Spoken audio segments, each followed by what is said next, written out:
Hola, yo soy Ubaldo Polonio Aguilar. Este es mi tercer video examen. Espero sea de su agrado y que le guste mucho. Para el comienzo de este video, empezaré hablando sobre la clasificación de fármacos en riesgo de embarazo. A significa sin riesgo. B significa que los estudios en animales no han demostrado, no hay datos que en mujeres y así. C significa toxicidad demostrada en animales, sin datos en mujeres y usar sin beneficio en mayor del riesgo.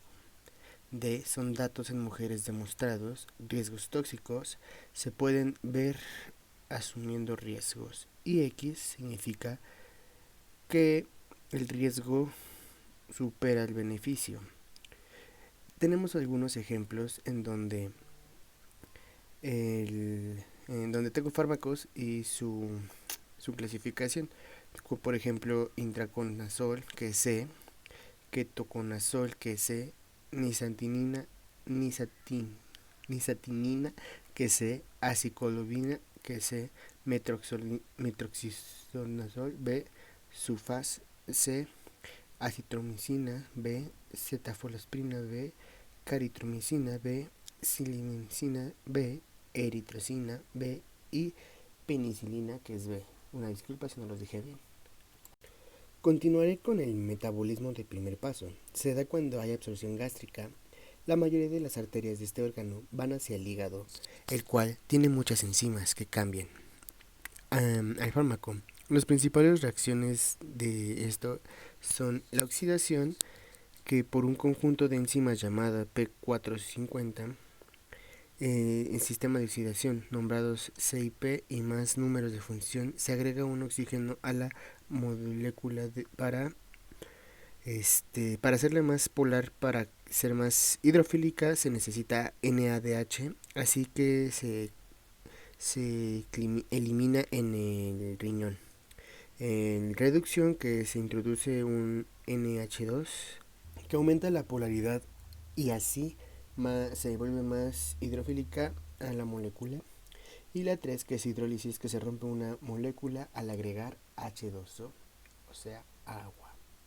Esto que acabamos de ver básicamente sería las principales reacciones en el metabolismo de primer paso. Continuaremos hablando sobre la eliminación de orden cero. En la eliminación de orden cero se elimina una cantidad constante por una unidad de tiempo. Por ejemplo, en la concentración si es 1, su eliminación por 2 horas será de 2. Su concentración si es de 2, su eliminación de 2 horas será por 2. Si la concentración es de 4, su eliminación será 2. Si su concentración es 8, su eliminación será 2. Y si su concentración es 16, será 2. También tenemos la eliminación por primer orden, que se elimina una porción constante por unidad de tiempo. Si la concentración es 1, la eliminación en porción de 0.5 en 1 será 0.5. La concentración de 2 será 1. La concentración de 4 será 2. La concentración de 8 será 4. Y la concentración de 8 será 16. Continuaremos con el P450, el cual es una enorme y diversa superfamilia de proteínas encontradas en bacterias, archaeas y eucariotas. Las proteínas del citocromo P450 usan un amplio rango de compuestos exógenos y endógenos como sustrato de sus reacciones enzimáticas. Podemos encontrar entre sus inductores del P450 el fumar, y entre sus inhibidores del P450 una naringina en el jugo de toronja, que es un flavonoide que inhibe al CYP3A4 irreversiblemente. Inhibidores como eritrocina, fluconazol, extratomicina, ketoconazol, ciprofloxacin. Reacciones metabólicas fase 2 es la conjugación. El fármaco se une a un grupo de químicos grande, así el producto es inactivo y hay conjunción de sulfato y glicina. Glucurinización, que es el grupo hidroxilo o carboxilo que se une al ácido glucurónico, que es derivado de la glucosa, así es eliminado. Acetilación, que si el fármaco tiene amina, se une al acetil-CoA por una acetiltransferasa, así se elimina. Y el metilación de aminas, que son aminoácidos como metonina y cisteína, que en un grupo metilo se unen al fármaco y así es eliminado. Hay 5 compartimentos principales. En la masa tenemos cuáles son y la masa corporal. En el plasma sanguíneo, que es uno, tiene un porcentaje del 5% en masa corporal. El líquido intersticial, que es un 16%, y rodea a las células y a la linfa. El tejido adiposo, que es un 20%, que es apolar e hidrofóbico. Un fluido intracelular, que tenemos el 35% y es citosol celular. Y un fluido transcelular, que lo tenemos en 2% y es un fluido especial como el fluido ocular, cerebroespinal y líquido sinovial. Continuaremos hablando del pK, el cual es una constante de equilibrio entre base y ácido. Cuando el pH es igual al pK, hay un 50% base y un 50% ácido. Según el pK de cada fármaco, cambia su forma ionizada o no ionizada. Esta ionización define si es hidrófobo o hidrofílica, y esto se transporta en membrana. A pH menores del pK, el aumento de hidrógeno provoca la reacción que se mueve hacia la izquierda. Tenemos que el paracetamol tiene un pK de 9.4 y la aspirina tiene un pK de 3.33. La albúmina es una proteína que se encuentra en una gran proporción en los linfocitos, siendo la principal proteína de la sangre y una de las más abundantes en el ser humano. Se sintetiza en el hígado. Continuaremos hablando del aclaramiento del fármaco, el cual es la eliminación del fármaco. Es la capacidad de un órgano para eliminar un fármaco. El principal órgano es el riñón. Varios órganos hacen la eliminación: hepático, pulmonar, piel, etc. Se expresa en volumen por unidad de tiempo. Los factores que influyen es el flujo sanguíneo al órgano, fijación a proteínas plasmáticas, actividad enzimática, propiedades físico-químicas del fármaco. Usualmente el aclaramiento del fármaco es en 5 semividas. Las semividas las vimos en el video pasado. El filtrado se da por la fuerza hídrica de la tensión arterial. Es el 60% de la presión arterial. En 24 horas se filtran 180 litros que producen 2 litros de orina. En el glomérulo cruzan moléculas pequeñas con carga positiva o apolares. El glomérulo tiene una carga negativa. Los pasos que se dan para el aclaramiento renal son la filtración, que es por la presión sanguínea. Las moléculas pequeñas con carga negativa cruzan el glomérulo como glucosa, queratina, ácidos, agua. Muchas de estas moléculas ya son desechos, pero algunas no, como la glucosa. La queratina ya es un desecho. La albúmina no debería pasar por el glomérulo porque es útil. Tenemos reabsorción, que muchas moléculas están en el túbulo proximal contorneado. Algunas moléculas útiles se reabsorben al sistema sanguíneo, como la glucosa, agua, etc. Tenemos secreción, que son algunas moléculas tóxicas o no útiles que no pasaron por el glomérulo, como la urea. Se pasan al torrente sanguíneo, al túbulo. Tenemos excreción, que es el producto de los pasos anteriores en un concentrado de desechos. No debería haber azúcar, glucosa, albúmina. Debe haber queratina, 90 mililitros. Ideal, se produce 1 mililitro por minuto de orina en promedio. La excreción sería igual a la filtración. La queratina es un producto de desechos generado por los músculos como parte de la actividad diaria. Normalmente los riñones filtran la queratina de la sangre y la expulsan en orina. Cuando hay alteraciones en el riñón, la creatinina se acumula en la sangre y hay menos en la orina. La producción de creatinina varía según la edad, género, peso, ejercicio, etc. El ácido arquidónico es un ácido graso poliinsaturado omega 6 de 20 carbonos con 4 dobles enlaces en posición 5, 8, 11 y 14. Forma parte de los fosfolípidos de la membrana celular, precursores de eicosanoides. Eico significa 20. La cascada de ácido araquidónico es una parte muy conocida del proceso de la inflamación. ¿Qué sería esta cascada? Este lípido se encuentra en la membrana celular como parte de su estructura. El ácido arquidónico se libera de la membrana al activarse la enzima fosfolipasa A. Esta enzima se puede activar por muchas situaciones, ya sea isquemia, estrés celular, cambios de pH, daños de la membrana, hormonas,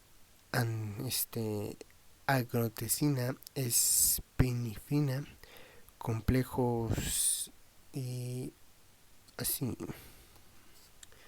Recordemos que antígeno es anticuerpo. La fosfolipasa, al liberar el ácido aridónico, es el sustrato para varias enzimas. Hablaremos de el COX. El COX o la ciclooxigenasa es una enzima que permite al organismo producir unas sustancias llamadas prostaglandinas a partir del ácido aractónico. Se ha identificado COX-1, COX-2 y se cree que existe una COX-3. COX-1 es inducible, 556 aminoácidos, tiene isoleucina en 523 y tiene un canal estrecho en el sitio activo. El COX-2 es una constitutiva, casi no cambian sus concentraciones, contiene 587 aminoácidos, tiene valina en 523, tiene un canal ancho en el sitio activo. Y el COX-3, que no se está muy seguro de su existencia y se teoriza solo en el cerebro. Cada INE tiene diferente afinidad en el sitio activo de cada COX, así se clasifican. Inhibidores de baja afinidad en la primera fase, con más tiempo son de alta afinidad, son reversibles a COX-1 y a COX-2, como el diclofenaco, el naproxeno, el ibuprofeno, entre otras. Necesitan tiempo para inhibir eficazmente. Tenemos los inhibidores irreversibles, que son la unión covalente de COX-1 y COX-2, y el LAINE ocupa irreversiblemente el sitio activo. Esto hace que la enzima sea inútil permanentemente. La actividad enzimática se destruye hasta que se sintetiza otra enzima nueva, como la aspirina. Los inhibidores preferentes del COX-3, que es la unión reversible a COX-3 en servir o casi no se une al COX-1 o a COX-2. Por ello, casi no causan efectos adversos de alergia o gástricos, entre otros. Por lo mismo, casi no actúan en forma periférica, inflamación, disminuyen su percepción del dolor al inhibir el COX-3, y un ejemplo podría ser el paracetamol. Tenemos los inhibidores preferentes al COX-2, que inhiben principalmente al COX-2, pero sí se incrementa la dosis que inhibe al COX-1. Causa menos efectos adversos ya que inhibe al COX-2 inducible. Un ejemplo puede ser el Meloxicam. Y los inhibidores selectivos del COX-2, que son los que inhiben selectivamente al COX-2, son 100 a 800 veces más selectivos, se han relacionado con problemas cardíacos. Ejemplos podrían ser el celecoxib y el etorixib. Hablaremos de generalidades de la inflamación. La inflamación viene del latín inflamatio, que significa encender, hacer fuego. Tiene una respuesta inespecífica, inmunitaria, innata, en tejidos vascularizados y constructivos. Su efectivo es defensivo, de aislamiento, construcción del agente y reaparición del tejido. Se identifica en medicina con la pancreatitis, etc. La inflamación no es una enfermedad, sino una respuesta con el efecto saludable. Entre los agentes inflamatorios hay agentes biológicos, físicos, químicos, traumáticos, vasculares e inmunitarios. Desde los romanos y griegos describieron la inflamación en escritos por Aulo Cornelio Celso, donde identifica 4 signos cardinales. El quinto punto cardinal fue añadido por Virchow. El primer punto cardinal nos dice que es el tumor que aumenta que es un aumento de líquido intersticial y edema. El segundo, que es rubor, es un enrojecimiento principalmente por vasodilatación. El tercero, que es calor, que es un aumento de temperatura por vasodilatación y aumento del consumo de oxígeno. El cuarto, que es dolor, es por la liberación de sustancias que activan las nociceptores como prostaglandinas, histina, etc. Y la 5, que es pérdida o disminución de la fricción. Los cambios termodinámicos serían: 1. Vasoconstricción arterial inconstante y breve. 2. Vasodilatación arterial y capilar. 3. Aumento de la velocidad del flujo sanguíneo hiperemia. Y 4. Aumento de la permeabilidad vascular, salida de exudado provocando un edema. 5, que es la salida de líquidos de los vasos provocando un aumento de la viscosidad de la sangre. 6, que es la disminución de la velocidad de la sangre. 7, que es la acumulación periférica de los leucocitos, marginación y pavimentación. 8, que son las células endoteliales que se activan. Estas expresan proteínas de adhesión para los leucocitos. Y 9, diapédesis, que son los PMN y macrófagos que salen del vaso. Una parte importante de la inflamación se debe a la producción de prostaglandinas por parte de COX-1 y COX-2. El sustrato de COX es un ácido araquidónico que se libera por alteración en membrana celular y activación de fosfolipasa A. Las prostaglandinas provocan vasodilatación, aumento de la permeabilidad, baja el umbral del disparo en la polarización, lo que provoca que sea más fácilmente los impulsos nerviosos y los nociceptores. En el cerebro aumenta la temperatura corporal y da una vida media de 2 a 5 minutos.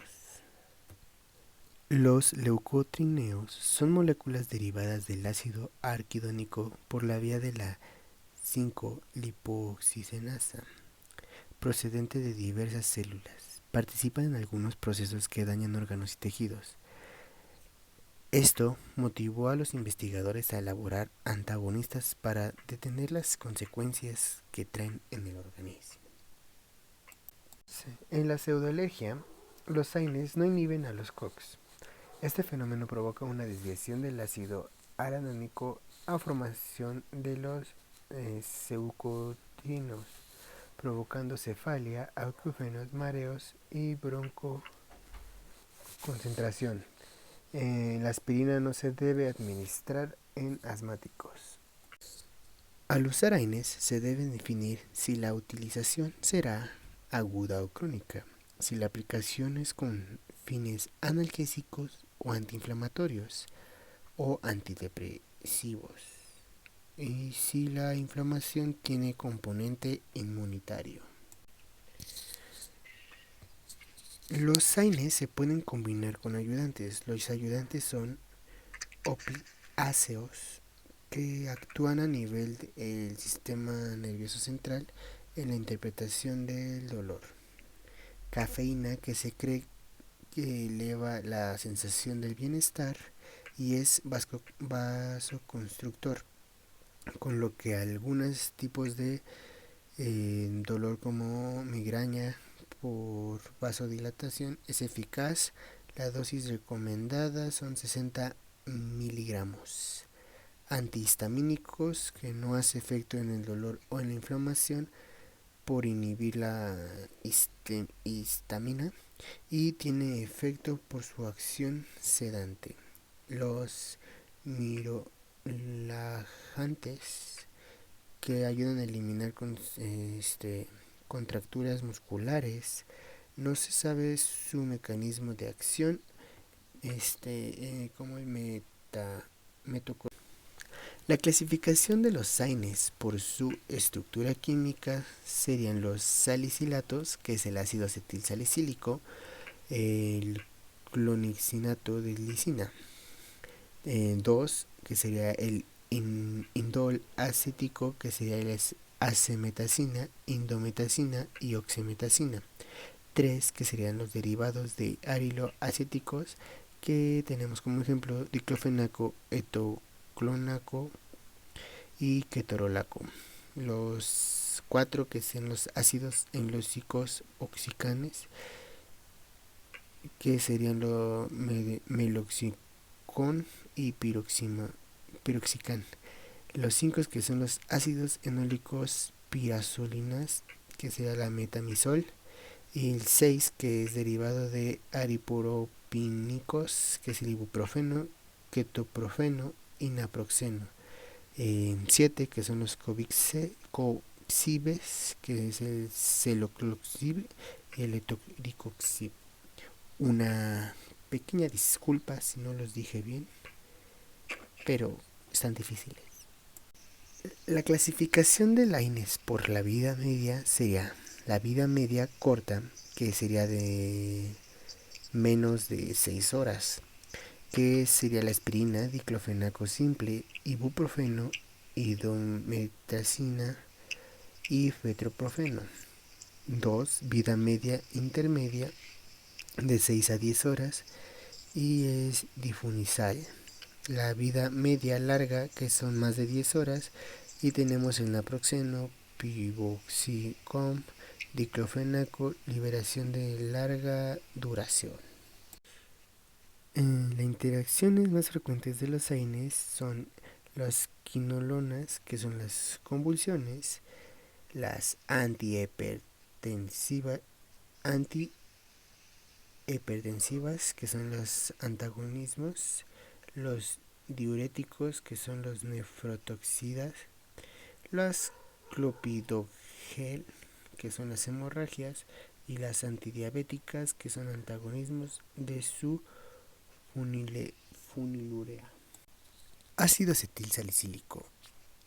Inhibe no selectivamente e irreversible a COX-1 y COX-2. Es el AINE modelo para su estudio.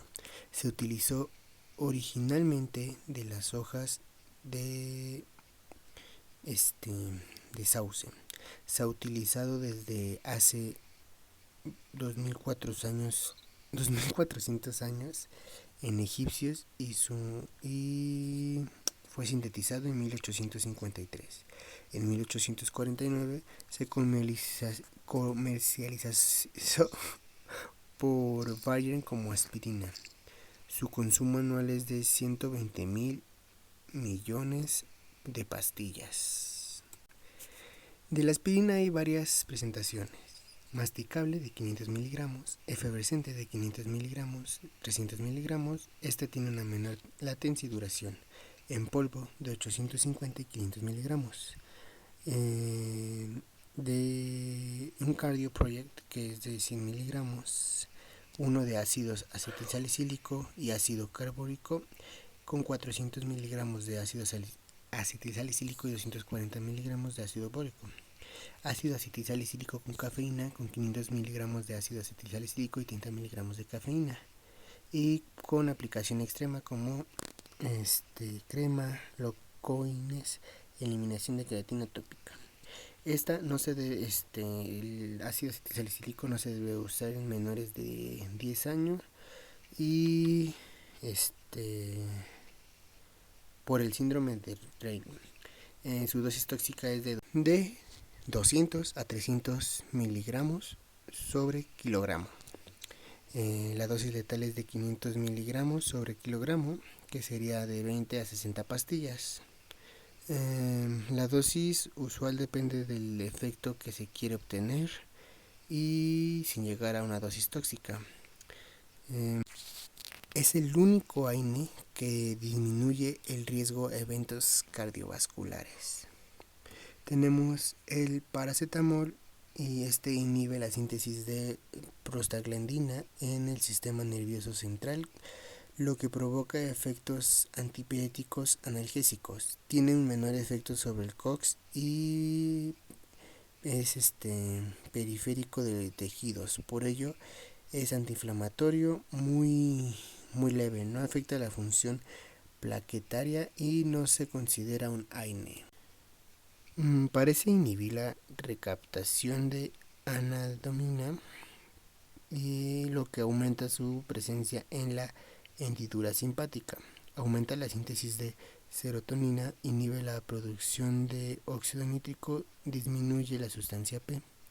El paracetamol tiene una eficacia intermedia para reducir el 50% el dolor de 3.5. Con opiáceos es de 2.2. Se usa para fiebre y dolor leve moderado. Es útil en pacientes con riesgos gástricos. Parte del primer escalón del dolor de la OMS.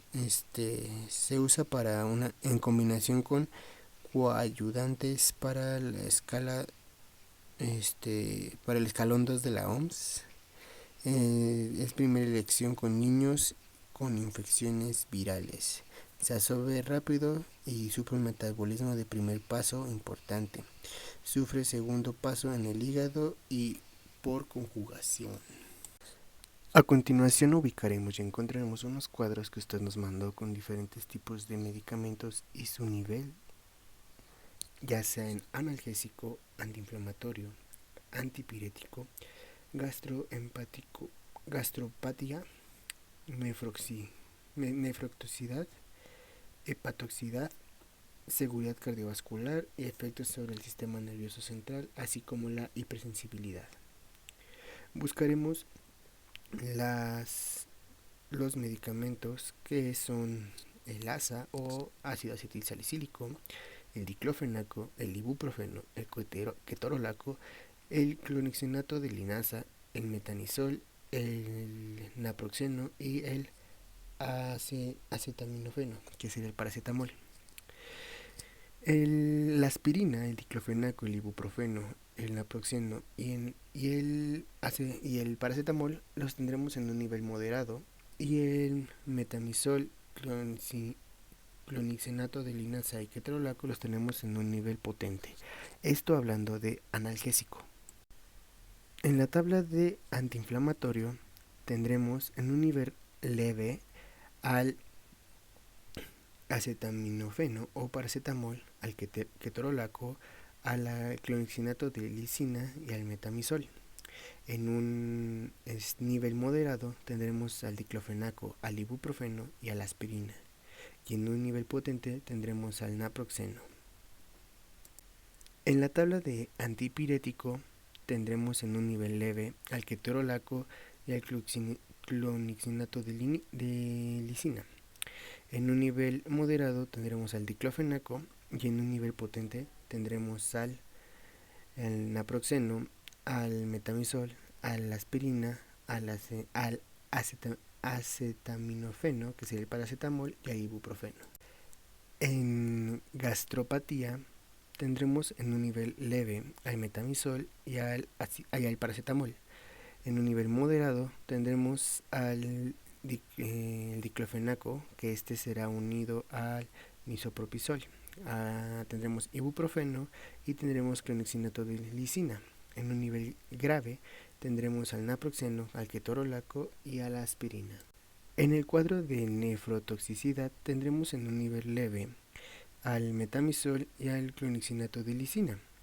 En un nivel moderado tendremos al diclofenaco, al ibuprofeno y también tendremos a la aspirina. Tendremos en un nivel grave al naproxeno y al ketorolaco.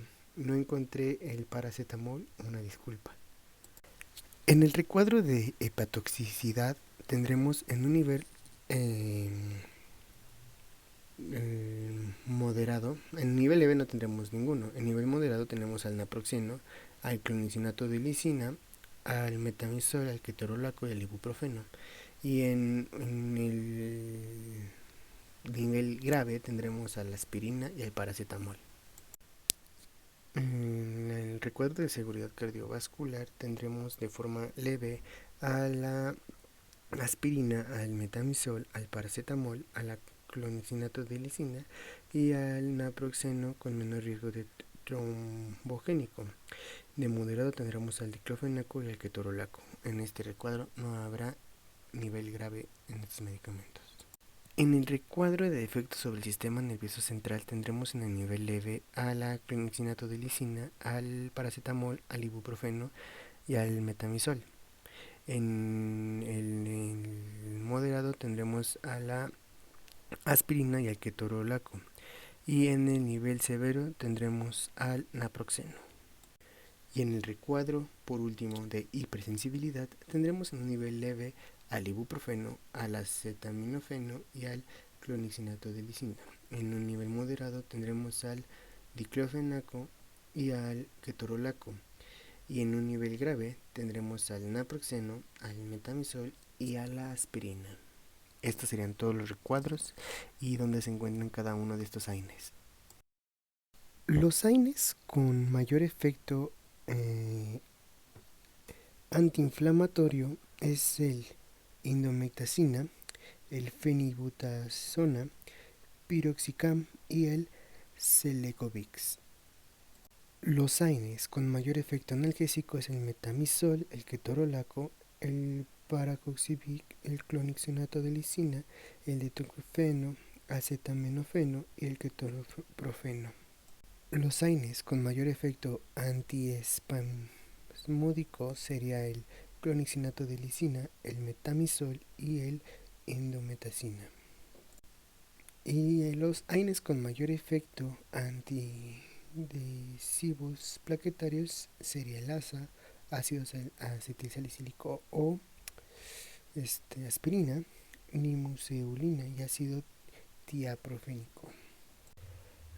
A continuación explicaré una tabla en donde se presentan analgésicos con su grado de inhibición y con su grado de activación. El grado de inhibición lo tendremos con un símbolo positivo, negativo, y con la activación con un símbolo positivo. Tenemos 1 es para bajo, 2 es para medio y 3 es para alto. Tendremos como analgésicos el ASA, el metamizol, el naproxeno, el ibuprofeno, el ketoprofeno, el nimusulicida, el dextroprofeno, el cloroxinato, el de lisina, el ketorofeno, el de clonocloco, el indotrocina, acemetacina, el provoxicam y el mesoxicam. En COX-1 tenemos en el ASA que es en COX-1 tendríamos que el ASA es alto, en su activación es alto. Cabe aclarar que en la tabla no encontramos ninguna inhibición, entonces hablaremos de pura activación. En el ASA tenemos una activación alta en COX-1, en el metamizol en COX-1 en el ASA sería alta, En el metamizol sería media, el neuproxeno sería media, ibuprofeno media, ketorolifeno sería media, el nimusulina sería baja, dextrofeno sería media, clonexonato de lisina sería media, clontrofano sería media, diclofenaco sería baja y indulatencia sería alta. En la cemetacina sería baja, el siloclonato sería media y el metanocicam sería media. Del paracetamol no tenemos información, del Estrokit tampoco y el Cetrokix tampoco. Tenemos información que sería baja.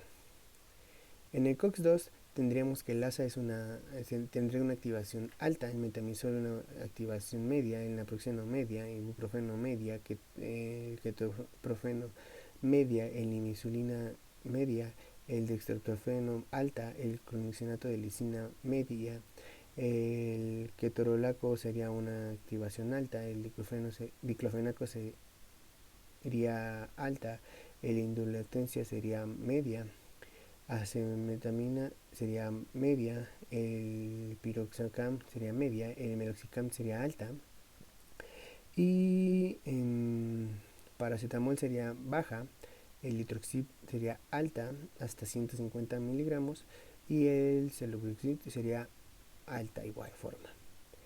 En los logs tendríamos que el ASA es alta, no tenemos información del metamizol, no tenemos información del naproxeno, no tenemos información del ibuprofeno. El ketoprofeno sería baja, el nimusolina sería baja, el dextrofeno sería media, el clonexinato sería baja, el ibuprofeno sería baja, el diclofenaco sería baja, el indocrolencia sería baja y no tenemos información de las siguientes. En el óxido, en el inhibe óxido nítrico, tenemos que el ASA tendría una activación baja, el metamizol tiene una activación media, no tenemos información hasta el ketorolaco que tendría una activación baja, igual que el diclofenaco y tenemos que la indolencia tendría una activación de igual forma baja y no tenemos información tampoco de las siguientes, más que de la paracetamol que sería una media.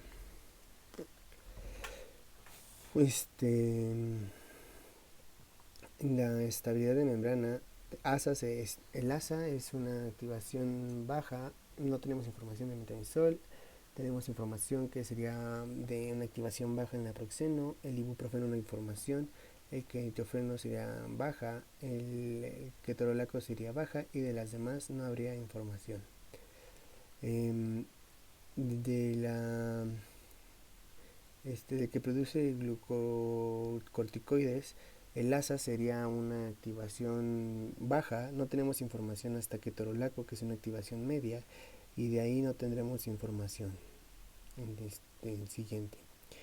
Tenemos que inhibe la migración de neutrófilos. El ASA tendría una activación positiva, el metamizol una activación positiva, el naproxeno una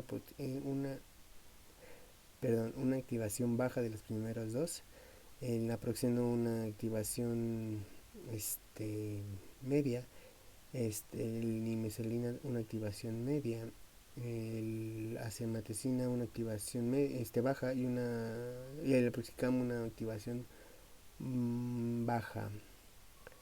En lo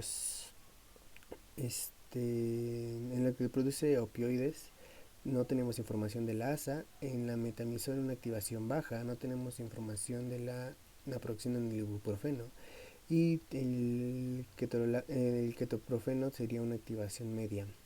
El clonexinato de lisina sería una activación media, el diclofenaco sería una activación media, y de ahí no tenemos información de nuevo hasta paracetamol, que sería una activación alta y eso en signo de interrogación. El letroxicol que sería una activación media, y el ceroxicol, que sería una activación baja. Tenemos que inhibe proteasas y así, y el ibuprofeno sería una activación baja, la nimesulina sería una activación baja, la sermatina sería una activación media, la proxicam sería una activación media, y así, no tenemos información de los demás. Que inhibe varadicina, histamina y sustrato P. Tenemos que nimecilina es baja, el dextroprofano sería media, el cloricinato de lisina sería baja, que el ketorolaco sería medio y el diclofenaco sería baja. No tenemos información tampoco hasta paracetamol, que es baja, y eso vemos tiene signo de interrogación. Y que inhibe un complemento, no tenemos información hasta destoxeprofeno, que sería baja, el ketorolaco, que sería igual baja, y sería todo esta tabla. Espero haberla explicado bien y fue lo mejor que pude hacer. Respondiendo a la pregunta que usted nos hace de qué recetaría yo a un paciente con una extracción, lo que yo recetaría en base a las tablas que tenemos sería diclofenaco, ibuprofeno y ketorolaco, pero tomando en cuenta que el ketorolaco es un AINE muy potente y que puede llegar a ser perjudicial, tomaría en cuenta, y viendo que el ibuprofeno de cierta forma también nos puede llegar a hacer daño porque es un poco potente en el aspecto antipirético, y tomando en cuenta y suponiendo que solo ocuparemos analgésicos, antiinflamatorios y antipiréticos, yo lo que usaría sería un diclofenaco, ya que el diclofenaco tanto en analgésico como en antiinflamatorio y como en antipirético lo tenemos en moderado. En dado caso de que el dolor sea extremo y no se aguante, recetaría un ketorolaco. Y claro, tomando en cuenta de que el diclofenaco en todas las tablas nos aparece en un nivel moderado, y eso quiere decir que nos va a ayudar y no nos va a perjudicar hacia el paciente, y no va a haber efectos adversos. Más que un artículo, quise investigar más a fondo de qué era el síndrome de Raynaud. El síndrome me llamó la atención, ya que es pues, una enfermedad pediátrica que puede llegar a afectar con mayor frecuencia a niños menores de 10 años. Esto nos lo explicábamos en el video, que es preferible que no se dé ácido acetilsalicílico en niños de menores de 10 años para evitar este tipo de síndrome. Su cuadro clínico es característico en el proceso de recuperación de infección viral. Este comienza, este es un daño asociado a un daño hepático. Puede llegar a comenzar con malestares generales, vómitos, comportamientos muy cambiantes. Lo que leí es que puede ser hasta con pérdida de conciencia y todo eso. Me llama la atención principalmente que este síndrome afecta principalmente a niños entre 4 y 14 años. Esto es impresionante, pues son personas pequeñas. Y la cantidad de casos de esta enfermedad he leído que ha disminuido considerablemente desde que se empezó a hacer concientización y que los médicos empezaron a recomendar no administrar ya medicamentos que tuvieran salicilatos, que como ya lo mencionamos, la aspirina, que es un ácido salicílico. Y que no se dé, leí que no se dé sobre todo en enfermedades origen viral. Este mm, Me llamó la atención que la mayoría de los casos de este síndrome ocurren durante las epidemias de enfermedades virales, que es como nos recomiendan que cuando no demos estos tipos este, de AINES. En algunos videos que observé y vi de este mismo síndrome, lo que pude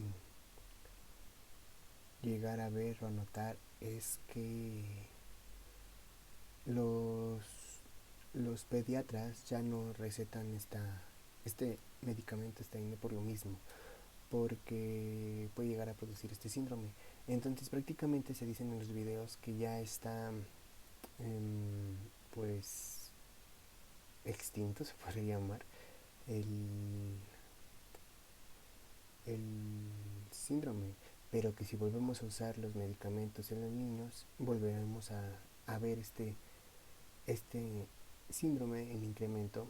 Y algo que me llama la atención y pues está padre que lo hagan es que en las aspirinas en la caja atrás, no sé si aquí en México, pero al menos el video creo que era de España, venía que pues no se debía de dar a personas con este menores de 10 años o adolescentes de 14 para evitar este síndrome. Eh, las personas, más bien los niños que tienen este síndrome suelen ser tratados en hospitales. Este, este tratamiento no tiene cura este síndrome, tiene un tratamiento y el médico no se centrará específicamente en asegurarse que el niño esté bien hidratado y que conserve el equilibrio, en controlar la nutrición del niño, en observar el ritmo cardíaco y la respiración del susodicho y observar la presión intercraneal. Es impresionante cómo un solo medicamento, un solo AINE puede llegar a hacerte y producirte todo, todo esto, ¿no? Y bueno, como conclusión, quiero que quiero recalcar o quiero este,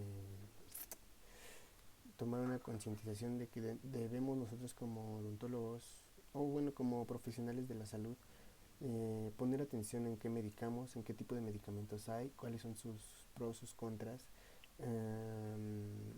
Sé que es mucha información y que tal vez hasta algo pude haber dicho mal, pero me llama la atención cómo hay diferentes tipos de AINES y cada uno sirve para diferentes cosas, como lo vimos en la tabla. El ketorolaco no siempre va a ser muy agresivo, puede ser moderado, hasta incluso creo que en la tabla viene como muy leve, entonces debemos de aprender este tipo de cosas.